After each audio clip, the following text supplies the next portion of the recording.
conference Mhm. over Veterans Day, Mhm.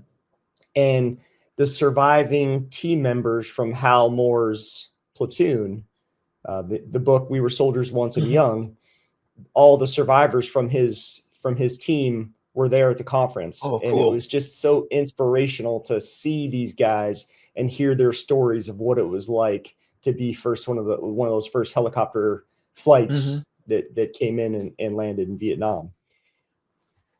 So throughout your career, John, you've demonstrated obviously incredible courage while also showing deep care for your crew and those that you rescued.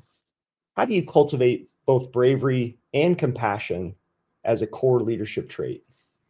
Yeah, that's an interesting question because I hadn't really thought about it in those terms. But um, the Coast Guard's mission is search and rescue, multiple missions, but it's really saving life at sea, whether it's an aircraft or whether it's a boat. So I mean that's just built into us. But we train for it all the time, um, and it's not always as altruistic as that. Sometimes it's like you run over somebody to get in the helicopter and the alarm gets off because you want to be the first one out there, not because you really.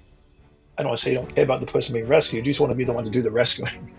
So there's a lot of thrill, adrenaline that goes into it as well. But I think that um, what really attracted me to the Coast Guard was the fact that you do save lives. You do all the practicing, you do all the training because it's like all the other high level military organizations. The Coast Guard over the water is probably the elite helicopter organization in the world.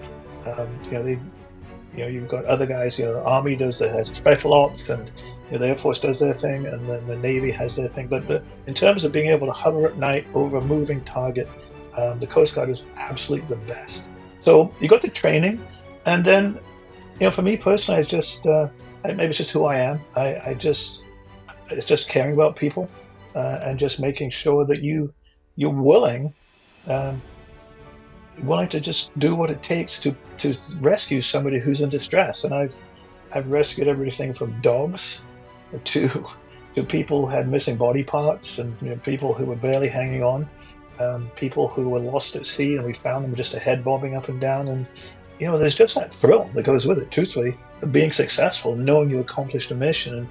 And I remember one time we got called out. I was in Astoria, Oregon, got called about 3 o'clock in the morning, and a boat sank. So it was still dark. It was just getting light by the time we got down there. We're about 90 miles off the shore of Newport, Oregon. And there were 4 guys, one in a life raft and 3 hanging on. And we picked them up, took them back to Newport, and they all got out, climbed in the back of the truck, and just drove away. Not even a handshake or a thank you or a wave or, whatever it was. And I remember thinking, well, that seemed kind of rude. At least wave. But you know what? That's what we're there for. That's what we do. And there's nobody that would argue with it.